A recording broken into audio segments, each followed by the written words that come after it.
Hello guys, welcome back to my YouTube channel associate learning. B Ed entrance exam 2022 के लिए questions की series लगातार चल रही है, जिसमें पेपर 1 में जनरल अवेयरनेस यानी कि सामान्य ज्ञान और हिंदी के क्वेश्चंस कराए जा रहे हैं।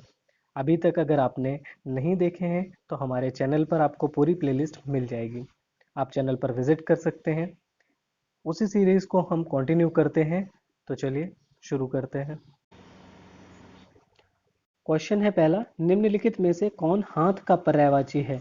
ऑप्शन ए पानी, ऑप्शन बी रोशनी, ऑप्शन सी अंशु या ऑप्शन डी माली। तो इसका करेक्ट आंसर हो जाएगा पानी। इसको याद रखने का तरीका क्या है? आपने एक शब्द सुना होगा चक्रपाणी।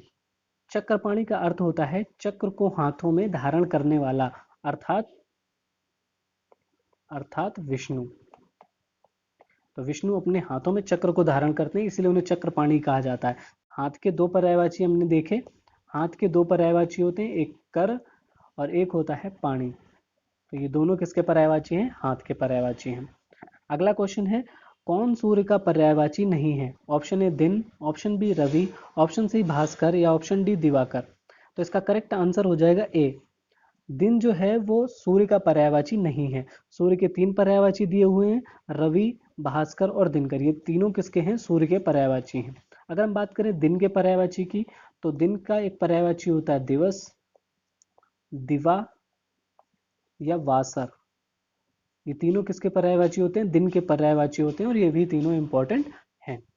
अगला क्वेश्चन है, निम्नलिखित में से किसकी वर्तनी शुद्ध है? ऑप्शन ए अनुग्रहित, ऑप्शन बी पूर्णिमा, ऑप्शन सी तिरस्कृत या ऑप्शन डी अंतरराष्ट्रीय।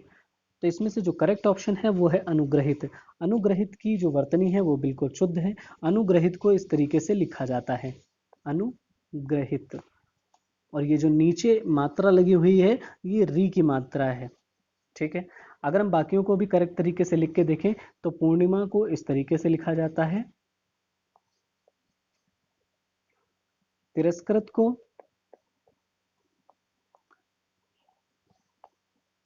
को इस तरीके से लिखा जाता है, और अंतरराष्ट्रीय को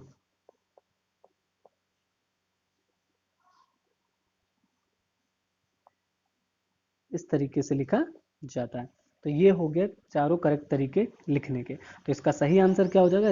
इस क्वेश्चन का सही आंसर हो जाएगा अनुग्रहित। अगला क्वेश्चन है, वैदेही वनवास किसकी रचना है?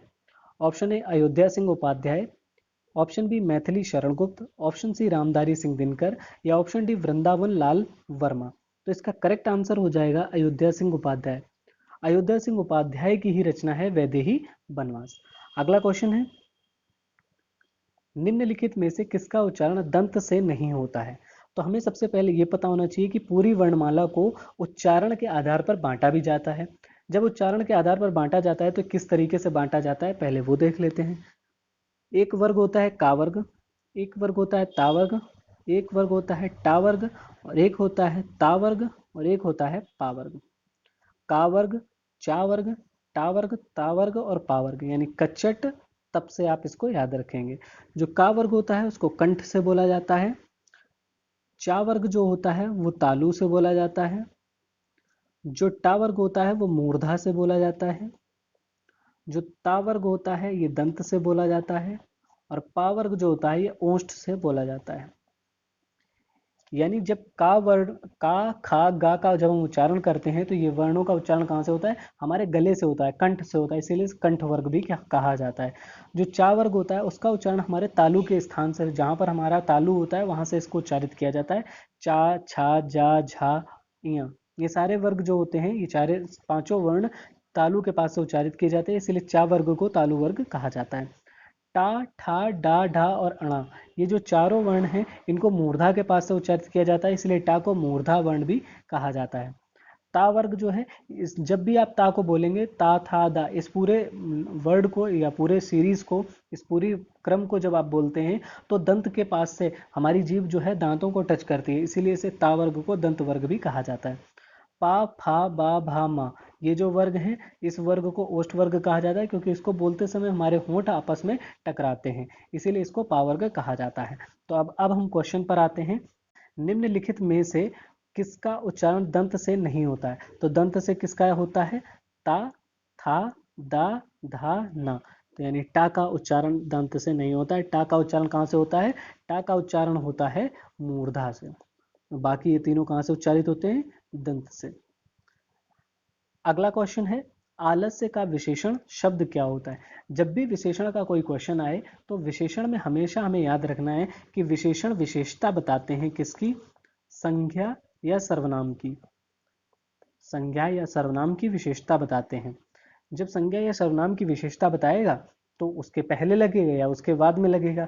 तो हम सीधे से कोई भी क्वेश्चन आएगा विशेषण का और उसमें अगर हमसे पूछा जाता है कि विशेषण शब्द कौन सा है, तो हम सीधा से क्या करेंगे, उसके पीछे या आगे किसी भी उसमें एक सर्वनाम या एक संज्ञा का प्रयोग कर लेंगे। जैसे अगर हम ऑप्शन ए पर जाएं तो ऑप्शन ए में आलसी लिखा है, तो आलसी व्यक्ति, आलस व्यक्ति,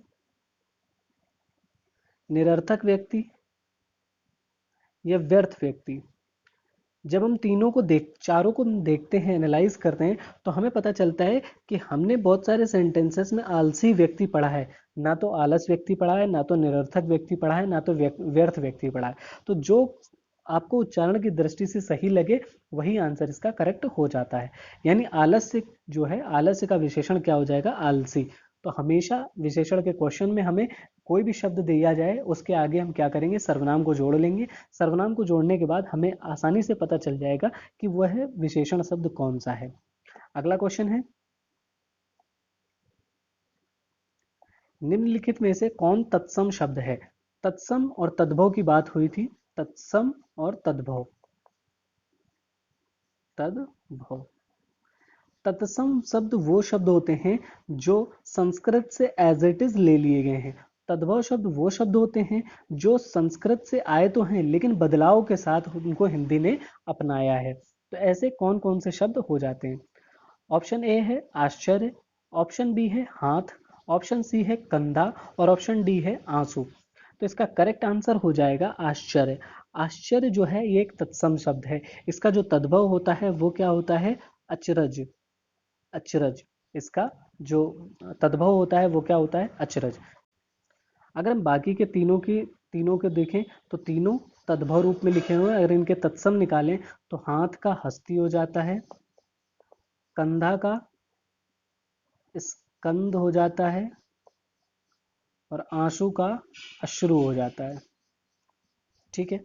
अगला क्वेश्चन है, निम्नलिखित में से कौन सा तद्भव शब्द है? तद्भव यानी कि जो संस्कृत से तो आए हैं लेकिन उन्होंने बदलाव के साथ हिंदी को स्वीकार किया है। ऑप्शन ए पंख, ऑप्शन बी परपटी, ऑप्शन सी पीठिका या ऑप्शन डी पश्चाताप। तो इसका करेक्ट आंसर हो जाएगा पंख। पंख जो है वो एक तद्भव शब्द है। इसका जो तत्सम शब्द होता है वो होता है पक्ष।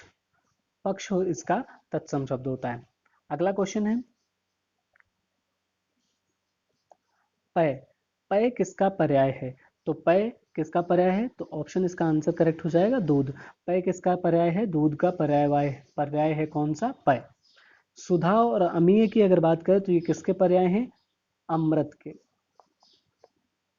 अमृत। और जो काल होता है ये किसको कहा जाता है? समय को। तो ये सारे पर्याय हो गए। अगला क्वेश्चन है, निम्नलिखित में से कौन सा शब्द अनेकार्थक शब्द है? ऐसा शब्द जो कई अर्थों में प्रयोग किया जाता हो उसी को हम अनेकार्थक शब्द कहते हैं। तो ऑप्शन ए है काल, ऑप्शन बी है शुल्क, ऑप्शन सी है संगठन या ऑप्शन डी है लोकतंत्र। इसमें कौन सा शब्द है जो किसके रूप में यूज किया जाता है? अनेकार्थक शब्द के रूप में यूज किया जाता है। तो इसका करेक्ट आंसर हो जाएगा काल। काल जो होता है वो मृत्यु के रूप में भी यूज किया जाता है और समय के रूप में भी यूज किया जाता है। ठीक है। इसीलिए जो मृत्यु है वो क्या हो गया? अनेकार्थक शब्द हो जाएगा।